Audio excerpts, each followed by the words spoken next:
बिर्सिए यहाँ तिनलाई बिर्सिदिउँ। आफ्नो आत्मसम्मान कहिल्यै नझुकाइदिउँ। घाउहरू समयले आफै निको पारिदिन्छ। बदला भन्दा शान्तिले जीवन उज्यालो बनाइदिन्छ। मनको मन्दिरमा स्वाभिमानको दीप बालौँ। घृणाको अँध्यारोलाई प्रेमले नै टारौँ।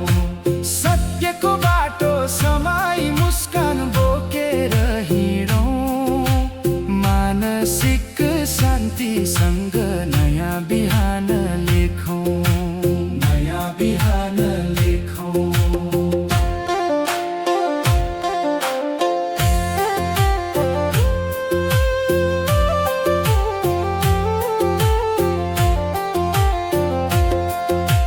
कसैको जीवनमा आफ्नो स्थान जबरजस्ती खोज। नआउनेलाई सम्झेर किन मनमा राख्ने बोझ। शब्दले मिठो बोल्लान्, व्यवहारले चिनिन्छन्।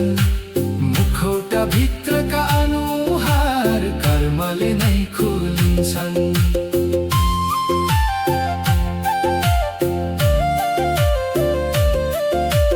रिसको आगो बालेर आफूलाई नजलाऊ।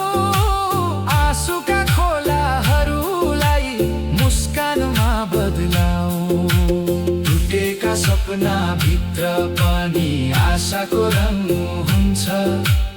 आत्मसम्मान जोगाउने मान्छे कहिल्यै हार्दैन।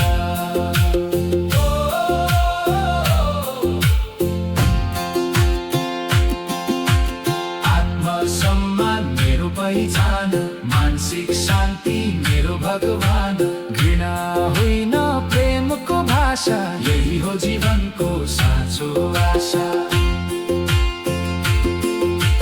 जित्नु भनेको अरूलाई हराउनु होइन। आफ्नो मनलाई जित्नु नै महान हो। स्वाभिमानको उज्यालो बोकेर मानवताकै बाटोमा अघि बढ्नु हो।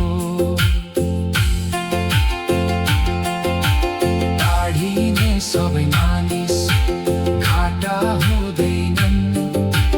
कहिले काहीँ तिनैले बाटो खुलाइदिन्छन्।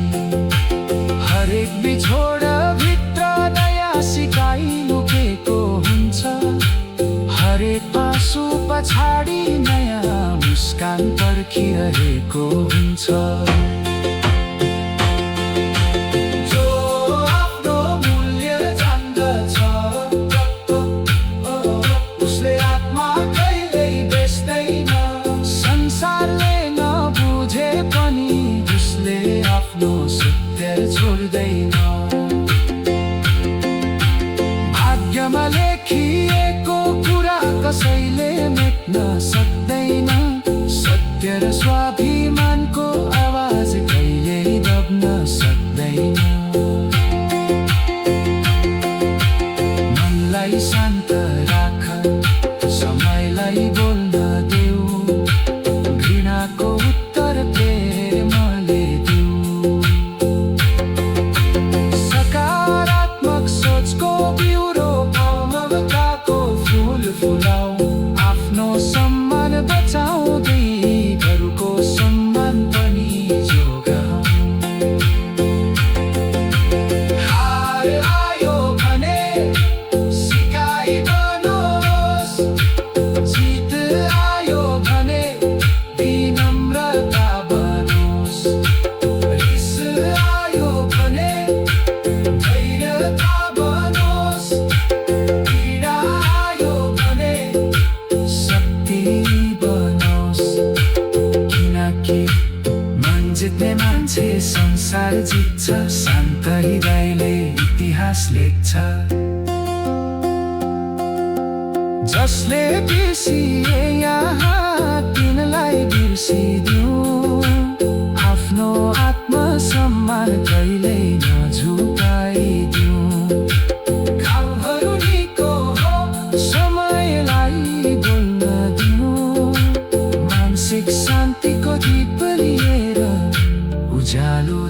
तर्फ हिँड्यौँ। आत्मसम्मान हाम्रो शक्ति, स्वाभिमान हाम्रो परिचय, शान्ति प्रेम र मानवताले सुन्दर बनोस् हरेक हृदय।